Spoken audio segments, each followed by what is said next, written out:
Hola amigos, bien o no, y saludos desde Inglaterra. Hoy la idea es para cómo podemos mejorar nuestra habilidad para hablar, para utilizar más que un voz para recibir ideas y vocabulario. Ese es el día de hoy. So, hello again from England.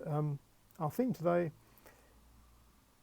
looking at how we can use multiple voices discussing the same idea to help us improve our fluency. What do I mean by that? Well, we've been looking at how we can focus on where our interests lie, what would be a most important conversation for us to have individually, because our tastes may differ.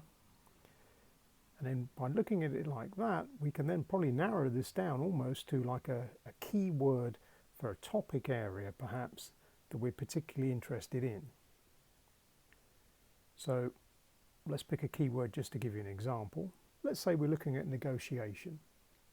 Let's say we've identified that lots of the things we want to talk about really come down to that umbrella term, negotiation.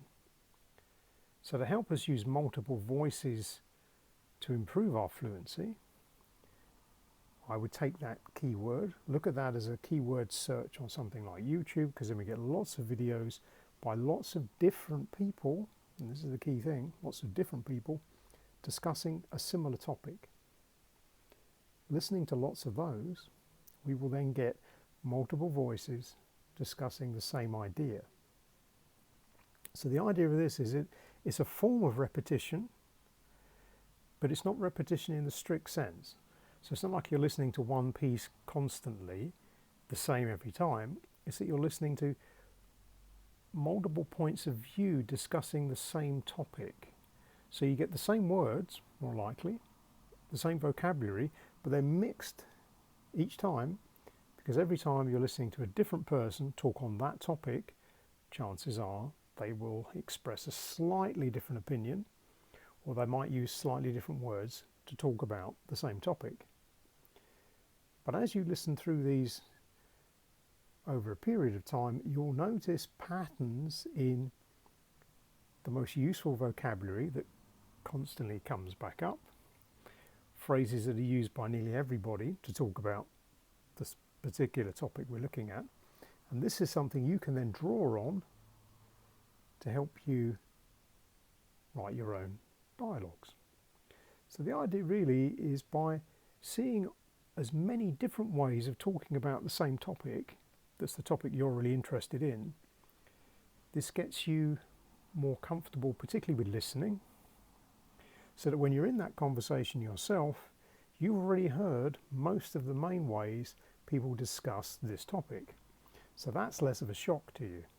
You're familiar with much more of the vocabulary, and hopefully at that level you're more able to improvise your responses. Because although it's nice to have a very clear sense of, okay, I want to say this, I need to say that, sometimes we can get a bit trapped with trying to memorize too much dialogue. And there is a point where we need to let ourselves relax a little bit, trust that we have a good understanding of the general themes and vocabulary we would use in that topic area, and allow ourselves space to improvise the dialogue we're going to use to discuss it. But to be able to do that, it's really very helpful for us to have heard lots of different points of view on that topic, because then we can see all that variety that's open to us. So try that one. Once you've identified the thing you want to get better talking about, or the area you need to talk about, try and reduce that down to like, what's the key word? What's the one word that you could describe most of these topic areas on? Go find yourself a whole batch of videos on that, 20 videos plus at least.